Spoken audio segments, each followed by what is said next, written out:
Bienvenidos nuevamente.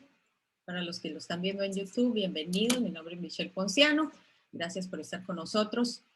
Eh, el tema de hoy lo llamé de Jerusalén a lo último de la tierra porque fue una frase que usó el Señor Jesús. Y hemos estado viendo, eh, hemos estado analizando acerca de la parábola del sembrador. Y entonces nos vamos a montar sobre eso y nos vamos a ir avanzando al mensaje que Dios tiene hoy para nosotras. Esta parábola del sembrador, recuerden que él dijo, si no entienden esta parábola no van a entender todas las demás. Entonces es crucial y por eso le he querido venir disectando un poquito. Y había esta parte que no la habíamos analizado, la vamos a analizar el día de hoy. Dice que en la parábola del sembrador, y sabemos que el sembrador es el que siembra la semilla, dice que otra parte cayó en pedregales, donde no había mucha tierra, y brotó pronto, porque la tierra no era profunda. Pero cuando salió el sol, se quemó, y como no tenía raíz, se secó. Entonces, cuando él se queda solo, los discípulos le preguntan qué significaba esta palabra, y él les dice a los que estaban cerca. Mire, es que Dios revela las cosas a los que están cerca. Dice que los 12 le preguntaron sobre la parábola. Y él les dijo esto que es tan tremendo. Les dijo, a vosotros os es dado saber el misterio del reino de Dios. El misterio, imagínense, es un misterio. Un misterio es algo que está encubierto. Entonces, cuando nosotros nos juntamos al Señor, le hacemos preguntas, Él nos revela misterios que no son revelados a cualquier persona. Y él les dice qué significaba el asunto de este pedazo de esta parábola. Y les dice, de igual modo, los que fueron sembrados en pedregales son los que al oír la palabra, mire qué dice, al momento la reciben con gozo, están emocionados, sí, ay, sí, yo creo, pero no tienen raíz. Y dice que no se mantienen firmes por eso, porque no hay raíz. Cuando no hay raíz en una planta, usted ha agarrado una planta y la ha resembrado varias veces y luego la compara con la planta que nunca ha resembrado. Entonces se va a dar cuenta que la planta que usted resembró está mucho más pequeña en comparación de la otra. Eso es lo que está diciendo. Quizás son personas que van de aquí para allá, reciben con gozo, pero no son firmes, no son estables. Y entonces dice, como no tienen raíz, en sí no se mantienen firmes y por eso cuando viene la tribulación o la persecución por causa de la palabra, no dice tribulación por alguna cosa, por causa de la palabra. Dice que en ese momento tropiezan. La palabra que usa él ahí es tropiezan, se me fue ahorita la palabra. Por ahí lo tengo apuntado. Bueno, se los digo, se los quedo debiendo para más adelante. El asunto es que cuando viene persecución, cuando viene tribulación, una persona puede decir, uy, no, yo no, ¿verdad? Me están excluyendo de algún grupo. Me empezaron a criticar. Me empiezan ya a molestar. Me están bulleando. Pero le cuento la historia de un hombre que estuvo era marero, era parte de las maras. Dice que él pasó años en la cárcel y él se convirtió al Señor y él entregó su vida al Señor. Salió transformado el hombre, pero cuando él salió de la cárcel, la mamá le dijo, prefiero verte en la cárcel antes de haberte visto volviéndote cristiano. Eso es persecución de alguna forma, ¿verdad? A veces creemos que la persecución es solo porque nos criticaron en Facebook. Si usted le pregunta a la gente que está en China, eso no es persecución, ¿verdad? La persecución es algo mucho más fuerte. Ya me acordé de la palabra que usaba el Señor ahí de tropiezan, es apostasía. Él dijo, están, pero no están, y rapidito empieza a ponerse dura la cosa y entonces tropiezan, pero estos tropiezos pueden empezar con, se nos cierra un negocio, porque decidimos que vamos a mantenernos firmes en lo que el Señor nos dice y no vamos a prestarnos para, qué sé yo, para varias cosas, mordidas, yo no sé. Empieza la persecución, empieza la tribulación, puede ser difamación, empiezan a difamarnos en las redes sociales y eso puede ser una causa de tropiezo para alguien que no tiene raíz, que no ha podido echar raíz en algún lugar. Y la tribulación, cuando él usa también la palabra tribulación, mire mire qué interesante, él la describe como una palabra que significa presión, estrechez, aflicción, angustia, persecución, afligir, angosto o oprimir. La estrechez y la aflicción y la angustia era algo que el Señor estaba hoy en la mañana ministrándonos y orando para las personas que estábamos angustiadas. Y creo yo que es el tiempo perfecto porque ¿quién no está angustiado? En algún momento nos preocupamos, en algún momento nosotros empezamos a poner nuestra mirada ahí como en las olas, como le pasó a Pedro, y nos empezamos a hundir.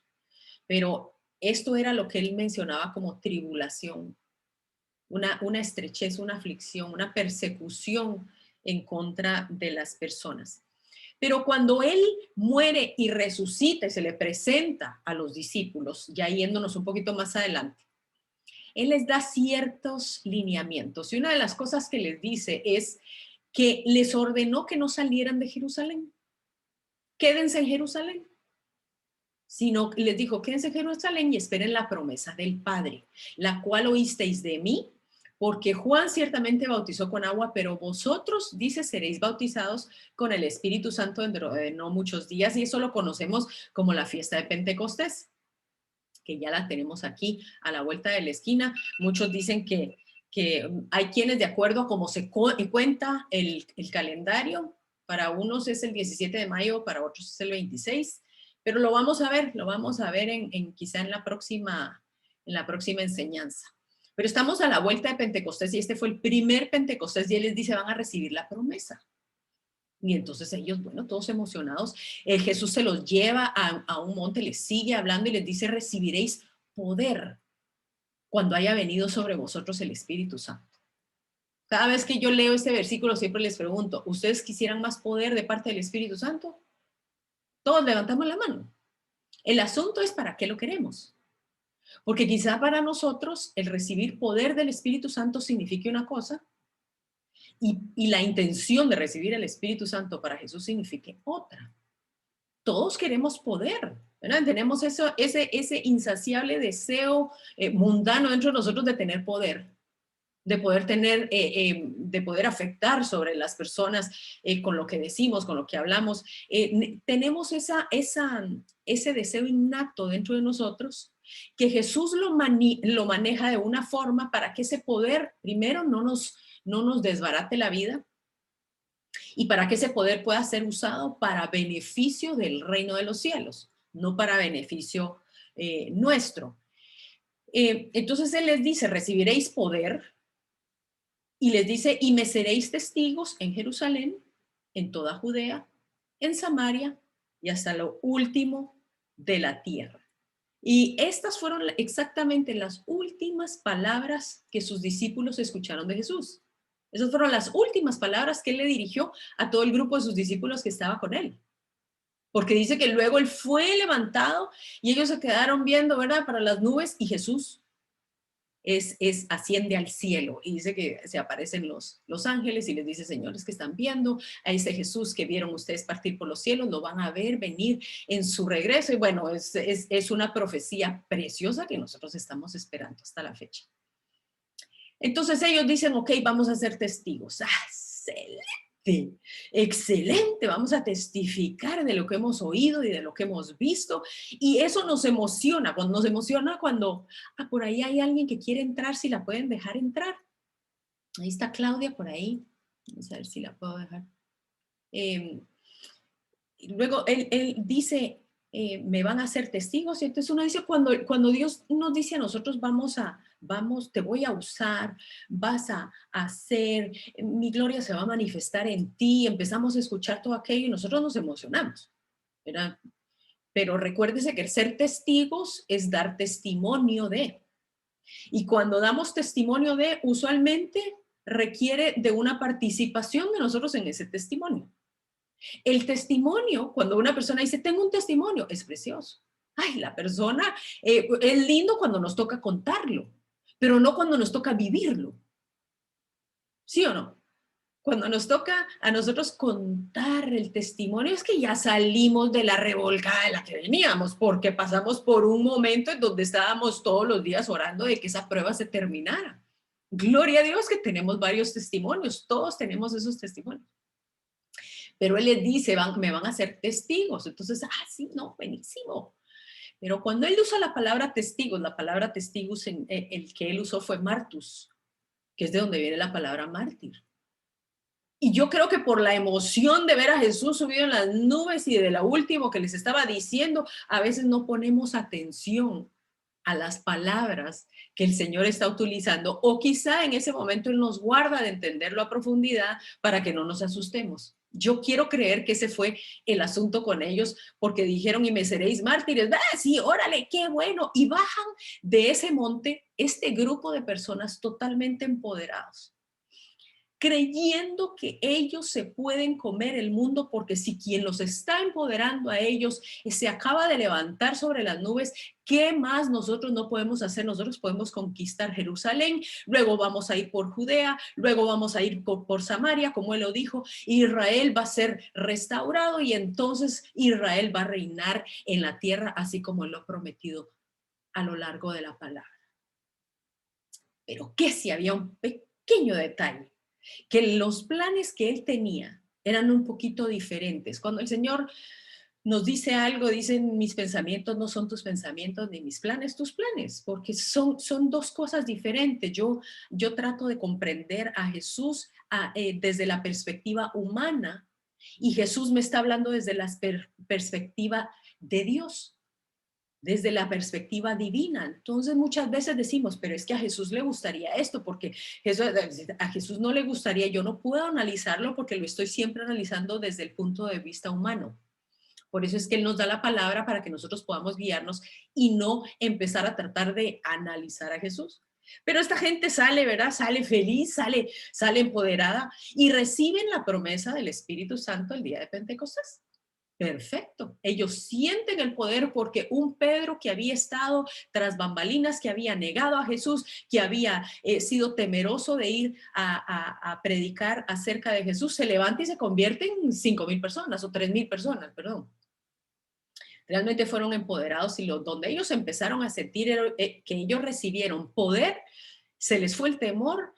Recibieron poder, recibieron dones, recibieron sanidades, y a través de ellos se hacían unos milagros impresionantes. Y uno de esos milagros es que la gente empezó a escucharlos y la gente empezó a ser interesada por ellos.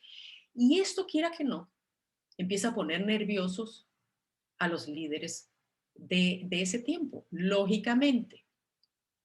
Pero hay una historia muy curiosa, en donde Pedro y Juan llegan al templo a predicar. Recuérdense que la intención de ellos nunca fue partir en dos entre judíos y cristianos. Ellos estaban simplemente siguiendo la promesa del Mesías. Para ellos esta es la culminación. Entonces ellos se juntaban en las sinagogas y en el templo. Y en el templo se encuentran a este hombre que llevaba 40 años de ser lisiado. Lo ponían a pedir limosna y les pide dinero, y él dice, oro y plata no tenemos, pero lo que tenemos recíbelo en el nombre de Jesús. Y el hombre se levanta, y es un milagro que todos quedan perplejos. Por este milagro, a Pedro y a Juan los mandan a arrestar. En ese momento los arrestan, y al día siguiente se juntan los gobernantes y los ancianos, los escribas. Imagínense, el sumo sacerdote Anás, Caifás, Juan, Alejandro y todos los de la familia de los sumos sacerdotes. Aquí estaba la crema innata de los líderes de Jerusalén. Y los mandan a llamar. Y entonces ellos empiezan a testificar de aquel Jesús a quien ellos estaban predicando, aquel Jesús que había sanado a este hombre, porque ellos les decían, ¿de dónde ustedes sanaron a este hombre? Ellos ya estaban empoderados con el Espíritu Santo. Nada de esto les daba miedo. Y les dicen, entonces los llamaron y les ordenaron que de ninguna manera hablaran ni enseñaran en el nombre de Jesús. Oigan, que de ninguna manera hablaran ni enseñaran. Pero Pedro y Juan respondieron diciéndoles, juzgad si es justo delante de Dios obedecer a vosotros antes que a Dios, porque no podemos dejar de decir lo que hemos visto y lo que hemos oído. Ellos dijeron, es que hemos visto ya cosas y hemos escuchado cosas que no podemos dejar de hablarlas. Esa es la vida de nosotros. Cuando ya nosotros tuvimos un verdadero encuentro con el Señor, nosotros vamos y queremos siempre cambiar la conversación a que la conversación sea acerca de Jesucristo. Bueno, por lo menos a mí eso me pasa y a veces tal vez hasta canso, pero es que a mí yo no puedo dejar de hablar lo que he visto y lo que he oído. Pero usualmente cuando empieza a haber esa persecución de la que hablaba Jesús en la parábola del sembrador, lo primero, la primera persecución y la primera oposición que va a haber y que vamos a sentir es la censura. Es no puedes hablar, no puedes decir, vamos a silenciar, vamos, esto se mueve de primero en gobiernos que se vuelven luego dictaduras, ¿verdad? Recuérdese que Alemania a través de Joseph Goebbels, que lo vimos en unos estudios pasados, quemaron los libros, tomaron posesión de toda la propaganda, fundaron radios, mandaron a utilizar los radios para propaganda, para que hubiera un endoctrinamiento constante, no solo la censura de la oposición, sino un adoctrinamiento que iba contrario a lo que el pueblo necesitaba escuchar. En Venezuela dice que lo primero que hicieron fue cerrar los medios noticieros. Fue lo primero que vinieron a hacer. Tomaron luego, extendieron la Corte Suprema. Es lo mismo que se está planteando en Estados Unidos. Expander la Corte Suprema, por supuesto, con aliados del mismo partido. Esta es una forma de censura, no solo para callar las voces de los que están hablando verdad, sino también para cambiar las leyes. Leyes que son a conveniencia y lógicamente todo esto está siendo cooptado, se podría decir, ya hay una cooptación de lo que es el Internet. Las noticias empiezan a tener una sola línea, los medios de comunicación, las películas, los videos, la música, todo empieza a tener un solo lineamiento para decirlo así. Esto ha sucedido en China, en Nicaragua, en Cuba. Usted vea donde hay... pueden dejar entrar a Carmencita. Ustedes pueden ver en todos los gobiernos que han sido totalitarios y este es el modus operandi, no cambia nada. Entonces, bueno, quería contarles que Parler, esta aplicación que se manejaba igual que Twitter, la acaban de volver a aceptar para que puedan volver a operar. Ya había empezado a operar, pero había que meterse por otro medio. Ya iPhone ya decidió que va a poder aceptar nuevamente en su plataforma de aplicaciones, pero a Parler lo cerraron por ser una aplicación de tipo conservador. Pero ahora, mire, yo no sé si usted conoce a Mike Lindell. Yo quería mencionarlo porque a mí este hombre me parece como Goliat, David y Goliat. Él se ha enfrentado a, bueno, las batallas más grandes. Mike Lindell, usted lo conoce, quizá es el productor de Mike Pillow. Mike Pillow vino a través de que él, después de ser un adicto al crack, este es su libro, Dios le da una palabra y le dice que a través de las almohadas, de haciendo almohadas, Dios lo iba a levantar y él iba a ser de bendición para personas. O sea, dígame quién no hace almohadas. No estaba inventando el agua tibia. El hombre, Dios le da una patente de una almohada y luego él empieza a producir otras cosas y ahora tiene una compañía multimillonaria. Pero este hombre fue censurado porque él se dio a la tarea de investigar acerca de las elecciones y lo que había sucedido en las elecciones. Resulta que él ahora acaba de lanzar su nueva plataforma que se llama Frank, y Frank es una plataforma que va a operar como YouTube y como Twitter. Ya usted puede abrir su cuenta si usted quiere, ya está abierto, porque él dice que aquí no va a censurar a nadie, va a censurar palabras soeces y va a censurar la mención del nombre de Dios en vano. De ahí todo vale. Él no va a censurar a nadie, por supuesto, amenazas de muerte y todo eso, pues en todas las plataformas. Pero esto es lo lindo, miren, de que siempre va a haber una necesidad en el mundo de la necesidad de saber la verdad. Hay algo en el corazón del hombre que necesita saber la verdad. La búsqueda de la verdad para muchos les ha llevado a repensar inclusive sus valores, sus principios, las cosas que se le habían sido enseñadas, porque hay dentro de nosotros una necesidad de saber la verdad. Ese vacío lo está empezando a llenar esas voces conservadoras que en algún momento han tratado de ser oprimidas o silenciadas, ¿verdad? Pero entonces, solo se lo dejo para que usted abra su cuenta en Frank.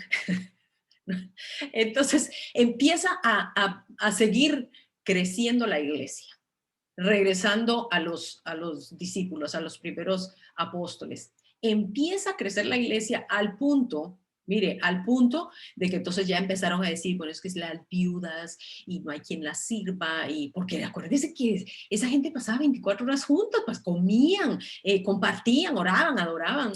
Y entonces Pedro dice, bueno, no es justo que nosotros dejemos la palabra de Dios para servir a las mesas. Buscad pues, hermanos, de entre vosotros a 7 hombres de buen testimonio, llenos del Espíritu Santo y de sabiduría, a quienes encarguemos de este trabajo.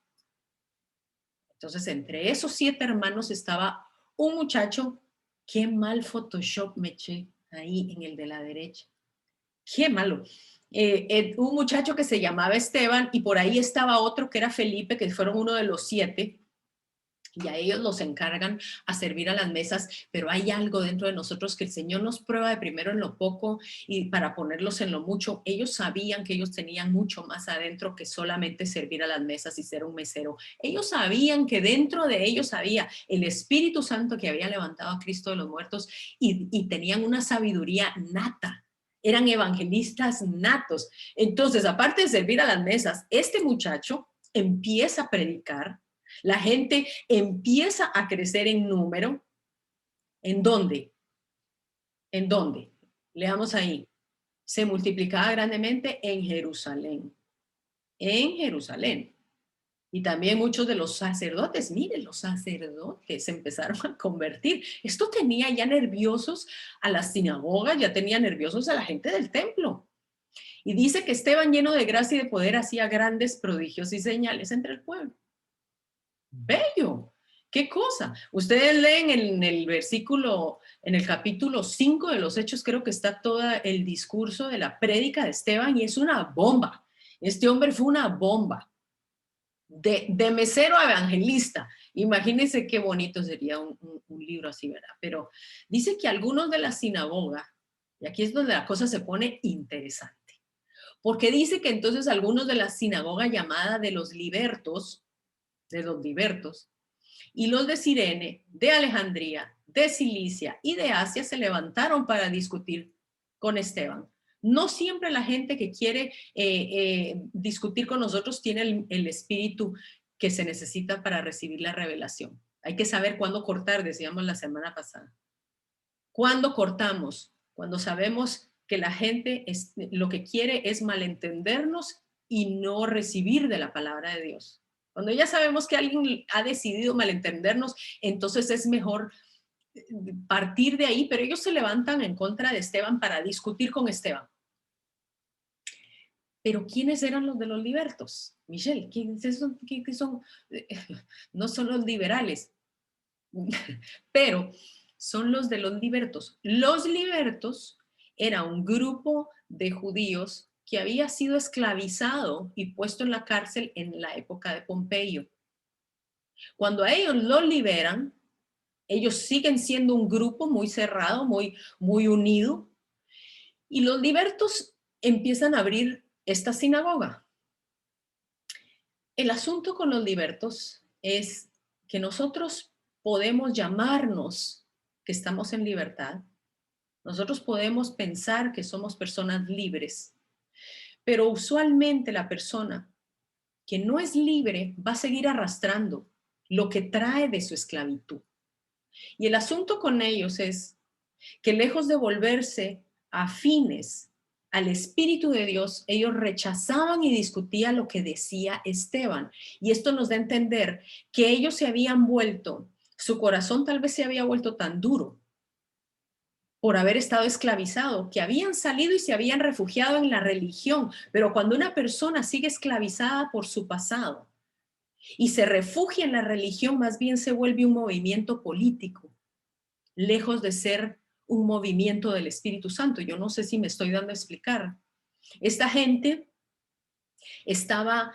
tenía una venda tan fuerte que no podían ver el poder del Espíritu Santo operando en Esteban.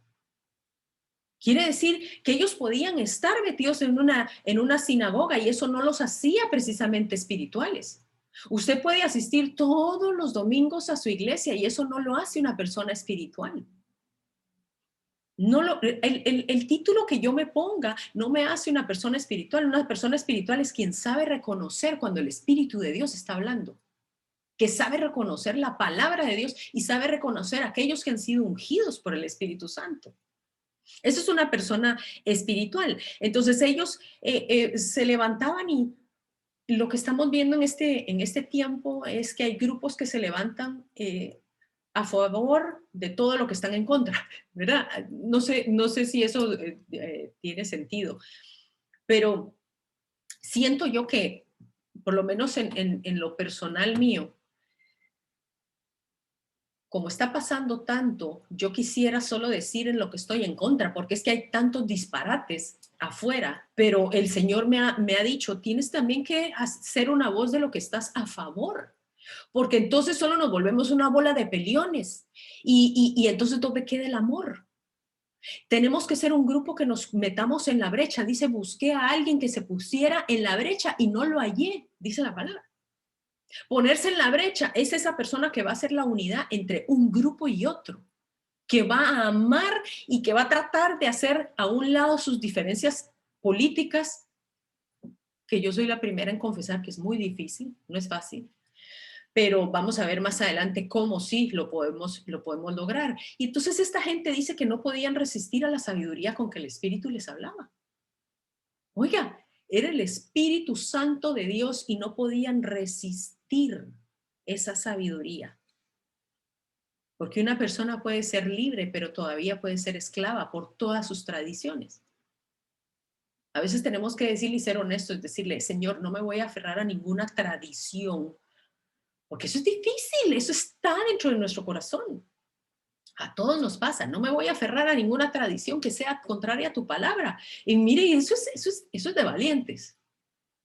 Y ellos decían que no podían resistir al Espíritu porque no podían ya entender de que ahora todo el sistema había cambiado con Jesús. Entonces, cuando después de que hay censura, los movimientos se van a levantar, siempre disfrazados de un bien social. Todo lo que ellos estaban haciendo, estaban protegiendo su sinagoga. Hay que validarles ellos. Ellos estaban defendiendo la tradición. No hay nada de malo con eso cuando la tradición lo dice la palabra, pero el Señor ya estaba cambiando los tiempos y ellos no supieron identificarlo. Entonces estos grupos se levantan por un bien social y es lo que vamos a ver en este tiempo. Lo estamos viendo. Grupos que se levantan a favor del calentamiento global o en contra del calentamiento global, en contra de las armas, a favor de Black Lives Matter, que sabemos que es un grupo casi que se está volviendo terrorista. El bien social, ¿verdad? El distanciamiento, la mascarilla, la vacuna, y entonces eso se empieza a volver como de alguna forma se empieza a volver más que un bien social, se empieza a ver una imposición. Vemos que abramos las fronteras. Eso ni siquiera es bíblico. El Señor dice que Él ha puesto las fronteras de cada país. El asunto con esto es que siempre se disfraza de un bien social por los libertos, ¿verdad? Los libertos existen en todos los tiempos. Y imagínense que Venezuela usó el desarmar al pueblo de la misma forma que se está haciendo ahorita. Ellos decían que los tiroteos masivos empezaron a pasar leyes para quitarle a la gente sus armas y por eso el gobierno los pudo controlar más fácilmente. Lo mismo hicieron en Alemania, lo mismo hizo Cuba. Un bien social. un bien social, pero estamos en un tiempo en donde yo diría que hablar la verdad es para muchos un delito de odio en este tiempo. Y luego del bien social, si yo no acepto las propuestas de ese bien social, entonces ya empieza la persecución física y la tribulación de la que hablaba Jesús.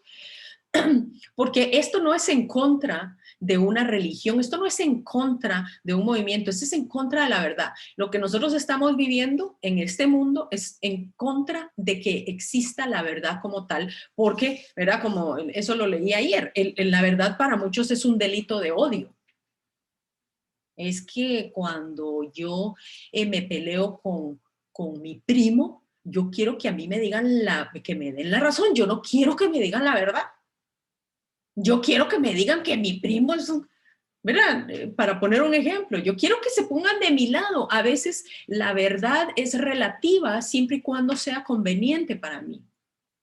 Si la verdad me conviene, démosle con la verdad, pero si la verdad no me conviene, entonces mejor la mentira. Y eso es lo que está ahorita prevaleciendo en el mundo. Entonces ellos dicen que gritando, pero mire esto, gritando se taparon los oídos y arremetieron a una contra él, contra Esteban. Y lo echaron fuera de la ciudad y lo apedrearon. Él fue el primer mártir, el primer mártir. Y dice que los testigos pusieron sus ropas a los pies de un joven que se llamaba Saulo. Saulo, quien eventualmente se iba a convertir en Pablo. Gritando, usted sabe, yo digo, pero ¿qué es esto como niño? No quiero escuchar, no quiero. Me tapa los oídos como un niño. No, yo soy de palo, tengo oídos de pescado, no quiero escuchar porque no quiero escuchar la verdad. La verdad me ofende, la verdad ofende a veces. Lo hablamos la semana pasada, cómo Jesús ofendía con la verdad. Y lo apedrearon. Las piedras ahora las hemos visto.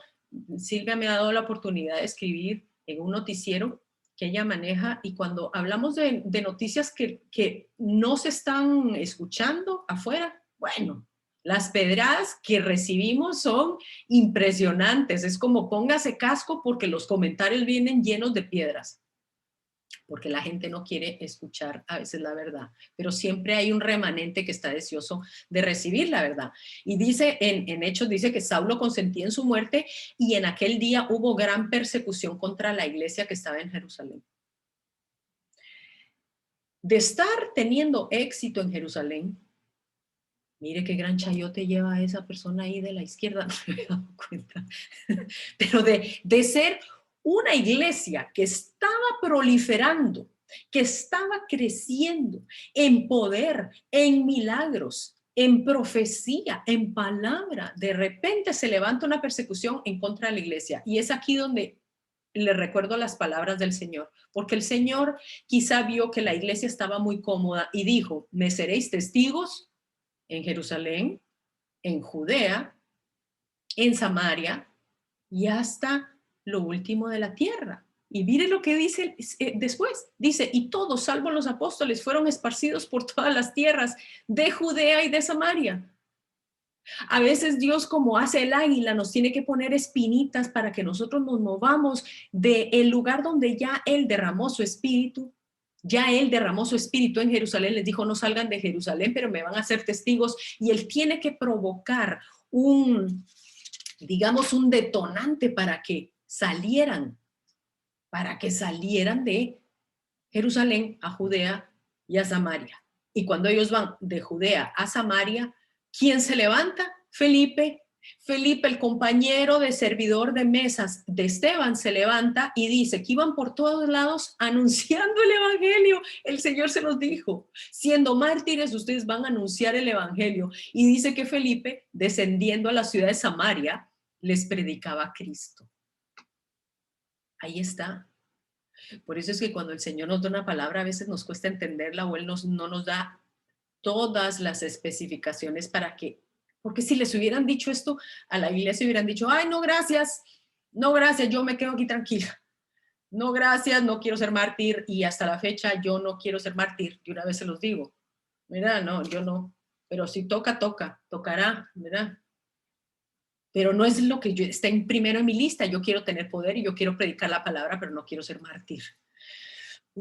Entonces, para que nosotros veamos, yo quise hacer Nada más para que entendamos de cómo inicia a través de la muerte de Cristo. Jesús viene y de él dice que viene a predicar para la casa de Israel, las ovejas perdidas de la casa de Israel. Ay, falta una ahí.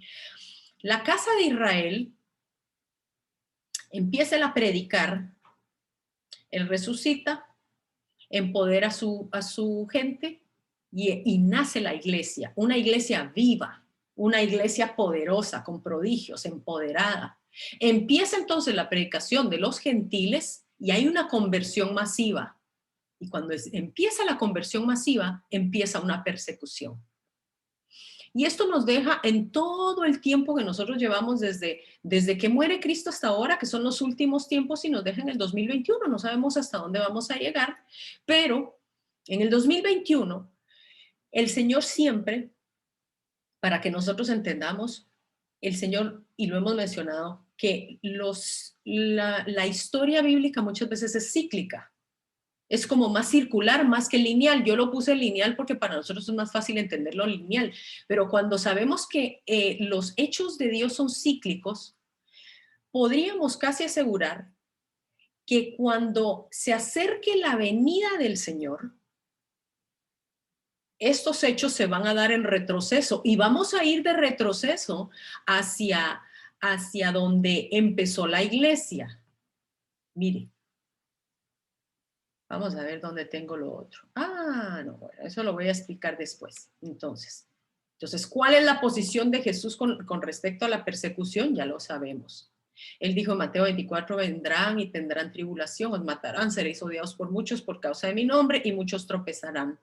Tropezarán, entonces sabíamos que era cuando la gente iba a dejar la fe y se entregarán unos a otros y se odiarán. No es una palabra bonita, no es una palabra que a mí me guste y la use para memorizarla, pero es una palabra necesaria. ¿Por qué? Porque él está hablando del tiempo del fin. Y a los fariseos, él siempre les reclamó o los regañó por no haber reconocido el tiempo, los tiempos, las señales que apuntaban a su venida. Y él dice, por haberse multiplicado la maldad y el amor de muchos se enfriará. Y será predicado este evangelio del reino en todo el mundo para testimonio a todas las naciones y entonces vendrá el fin. Mire lo que él dice, y esto yo creo que ya lo expliqué la otra vez. Él dice, será predicado el evangelio para testimonio. Él no dice para que la gente se convierta. No, es solamente para testimonio.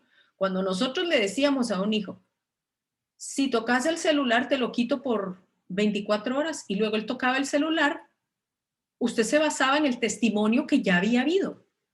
Ya yo te lo dije, y entonces, a ver, el celular, confiscado el celular. Lo mismo en la palabra.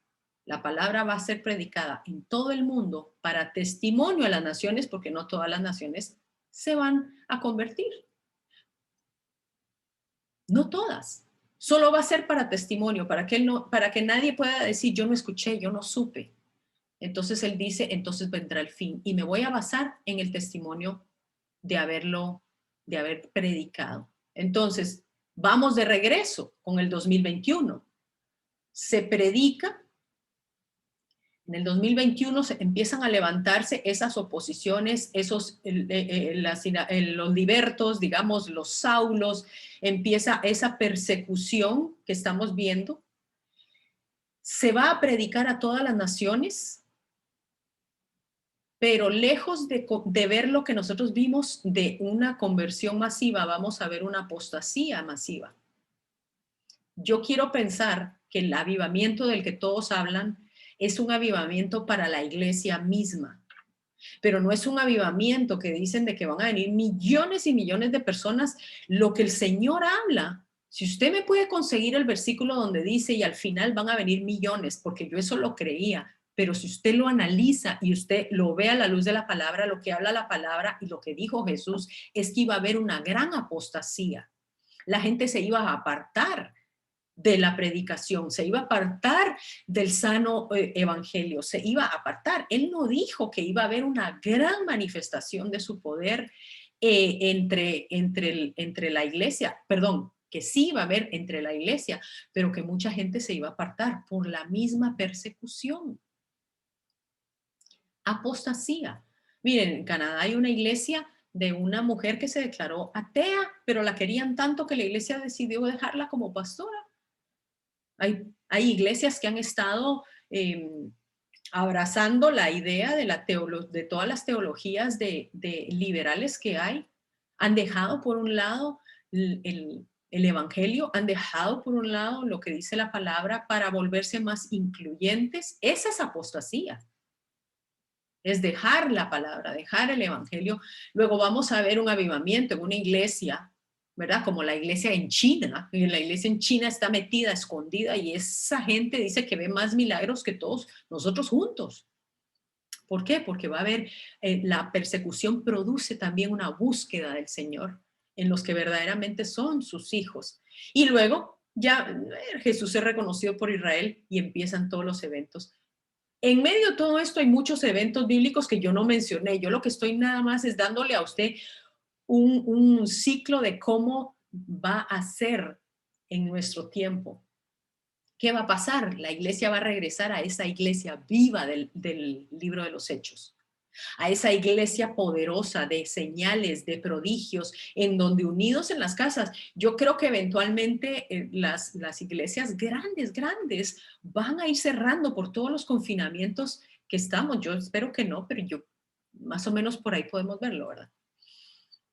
Pero vamos a ver iglesias en las casas con toda la autoridad y con toda la manifestación del Espíritu Santo. Una iglesia empoderada, una iglesia que realmente vive para Cristo. Y con esto, con estos 3 pasajes es que yo quiero entonces cerrar. Ay, Michelle, es que esto da miedo. A mí no, usted no crea que yo leo los últimos tiempos y yo digo, ay, chanfle, yo no quiero estar aquí. Definitivamente yo, Señor, ya ven pronto. Pero el Señor nos ha dado y nos ha empoderado con algo que empoderó a los mismos discípulos y a los mismos apóstoles en el tiempo de Pentecostés. El decir, yo no voy a poder soportar esto, sí voy a poder soportar, porque el Señor tiene 2 promesas de consolación y de gozo que nos da el Espíritu Santo. Y yo le agregaría el amor que da el Espíritu Santo, porque somos los llamados a ponernos en la brecha. Somos los llamados a ponernos al centro, a hacer ese eslabón entre el mundo que está clamando por la verdad y ese eslabón entre el mundo y Jesucristo.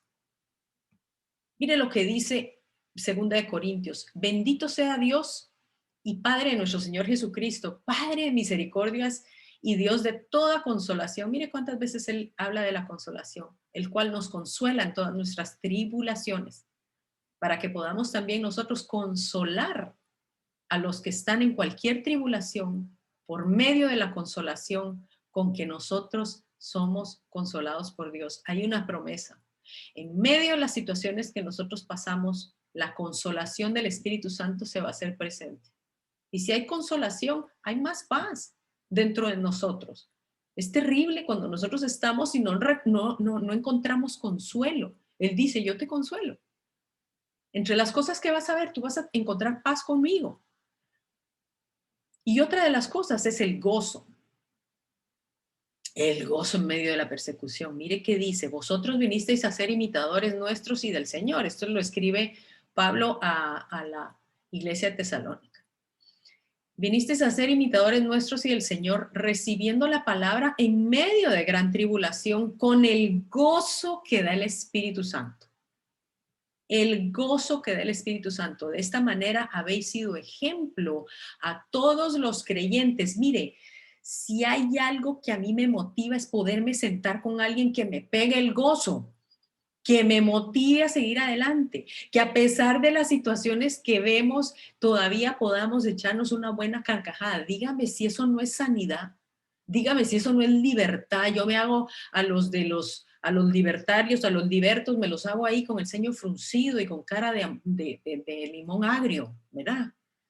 Con cara de vinagre, no me los hago con gozo, no me los hago, la religiosidad a mí se me hace como que prohíbe la risa, prohíbe el gozo. Yo me puedo imaginar a un Jesús que estaba constantemente sonriente. Así me lo quiero imaginar y estoy segura que así, porque es uno de los frutos del Espíritu Santo. Amor, gozo, paz es el segundo fruto del Espíritu Santo. ¿Y para qué? Vamos a ser ejemplo para muchos, para muchos. Y en el libro de Hebreos nos dice, no perdáis pues vuestra confianza, que tiene una gran recompensa, porque aún un poco, y el que ha de venir, ¿quién es? Yeshua, nuestro Jesús, nuestro amado. Dice, porque aún un poco y el que ha de venir vendrá y no tardará. Ay, pero ya ha pasado mucho tiempo, pero para Dios no es mucho. Y cuando nosotros veamos para atrás las cosas que nos tocaron vivir, nosotros decimos, se pasó tan rápido, se pasó tan rápido. Así que los dejo con esta última palabra que David le dijo a Salomón. Y esta palabra es para ustedes. Anímate, anímate y esfuérzate.